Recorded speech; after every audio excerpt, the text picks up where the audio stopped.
خطرناکترین سگ‌های جهان، از کم خطرترین تا پر خطرترین، کدوم نژادها هستن؟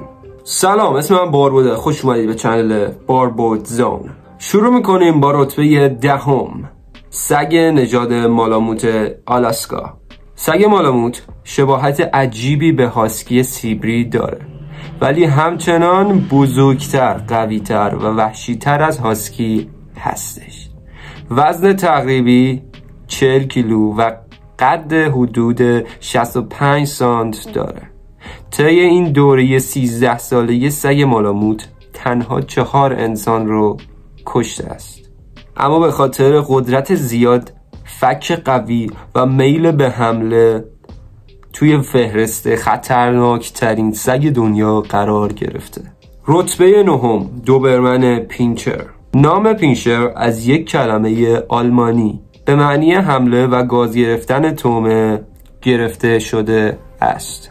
سگ دوبرمن هم نسل در نسل با هدف خشن بودن پرورش داده شده و با قد حدود 60 تا 90 سانت و وزن بالای 35 کیلو از بهترین و خطرناکترین سگ‌های دنیا برای نگهبانی هستش. طی همون دوره 13 ساله دوبرمن پینچر فقط عامل مرگ 6 نفر بودن.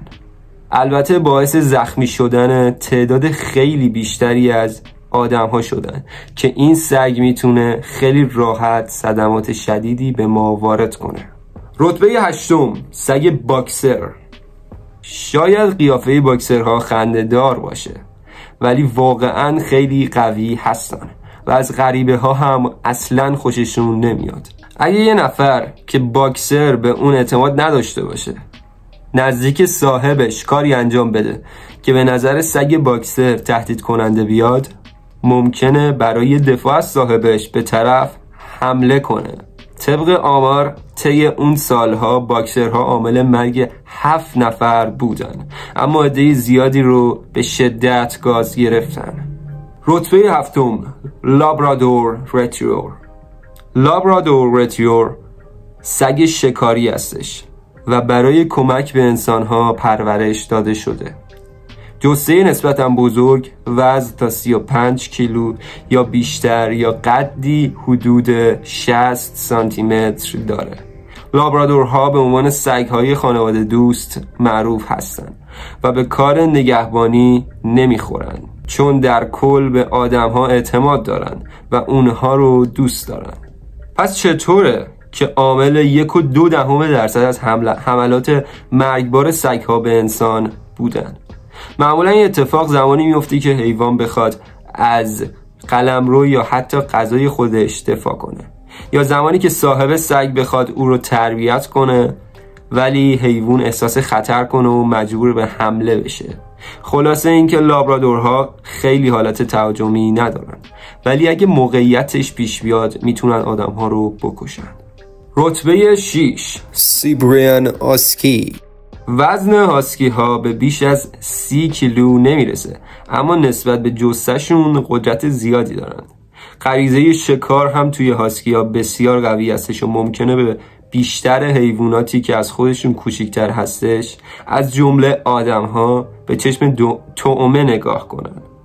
البته هاسکی های تربیت شده بیشتر اوقات رفتار دوستانه‌ای دارن، ولی اگه سرشون بذارید احتمالش زیاده که به شما حمله کنن. حتی اون دسته از هاسکی هایی که قبلا هیچ سابقه پرخاشگری نداشتن. خوبه که بدونید این نژاد عامل 3% از حملات مرگبار بوده. رتبه 5، بول ماستیف. حمله سگ بول ماستیف به آدم نسبتاً کم اتفاق میفته، اما به اندازه کافی بزرگ هستن که اگه به ما آدم ها حمله کنن آسیب شدیدی وارد میکنن. وزن این سگ‌ها تا 60 کیلو و قدشون حدود 68 سانت یا بیشتر میرسه. این نژاد تنها عامل مرگ 14 نفر بودن، یعنی چیزی حدود 2.3%. اما با توجه به این که بول ماستیف توی آمریکا نژاد کمیابی به شمار میاد، همین آمار کم هم نشونه خطرناک بودن اونهاست. رتبه 4، بولداگ آمریکایی. بولداگ آمریکایی برخلاف سگ بولداگ انگلیسی نژاد قدر و گردن کلفتی هستش. قدشون حدود 75 سانتی متر و وزنشون تا بالای 45 کیلو هم میرسه. طبق آمارها این نژاد قلدر تونسته که طی این 13 سال حدود 5.3% تلفات جانی انسانها رو به بار بیاره. به عبارتی 15 نفر رو کشته. رتبه سوم ژرمن شپرد. هیچ تا به حال دقت کردید که چرا پلیس ها و ارتش از سگ نژاد ژرمن شپرد استفاده میکنه؟ صرفاً به این دلیل که این نژادها قوی، باهوش و خطرناک هستن و اگه لازم باشه میتونن حریف هر آدمی باشن. متوسط وزن این سگ‌ها حدود 40 کیلو و قدشون تا بیش از 60 سانت هم میرسه. غریزه تهاجمی و دفاع از قلمرو توی این نژاد خیلی قویه و عامل مرگ 20 نفر بودن، یعنی حدود 5% از کل، که عدد نسبتاً بالایی هستش.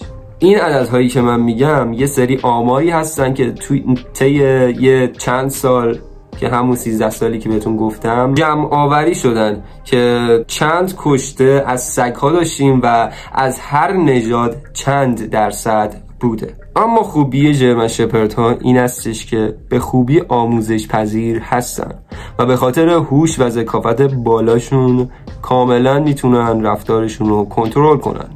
رتبه دوم روتوایلر. قبل از اینکه نژاد شماره 1 شناخته و معروف بشه، بیشتر مردم روتوایلر رو به عنوان وحشی ترین سگ دنیا میشناختن. این سگ‌ها میتونن تا 60 الی 65 سانت قد و تا بالای 55 کیلو وزن داشته باشن و قدرت فکشون باور نکردنی هستش. شاید جالب باشه که بدونید روتوایلرها 45 آدمو کشتن طی همون 13 سالی که بهتون گفتم. یعنی چیزی حدود 10% از کل مرگ‌ها رو به خودشون اختصاص دادن. و رتبه اول پیتبول. قطع به یقین خطرناکترین سگ جهان نژاد پیتبول هستش که قرنها به عنوان سگ شکاری و جنگی پرورش داده شده. توی دوره 13 ساله حمله وحشی ترین سگ جهان به انسان باعث مرگ 284 نفر شده است، یعنی تقریباً 2/3 از کل موارد حمله مرگبار. در کل من خودم شخصاً به نژاد بولها، یعنی بول ماستیف، پیتبول و این نوع بولها خیلی علاقه بیشتری دارم نسبت به بقیه سگ‌ها و یه حالت خشن و عضلانی دارن و من اینو دوست دارم واقعا. اگه تا اینجا ویدیو دیدی بهت پیشنهاد میکنم که بری این پلیلیست رو دنبال کنی، چون توی اون پلیلیست هم درباره سگ‌ها اطلاعات دیگه‌ای بهتون میدم. تا ویدیوی بعدی مراقبت کنید.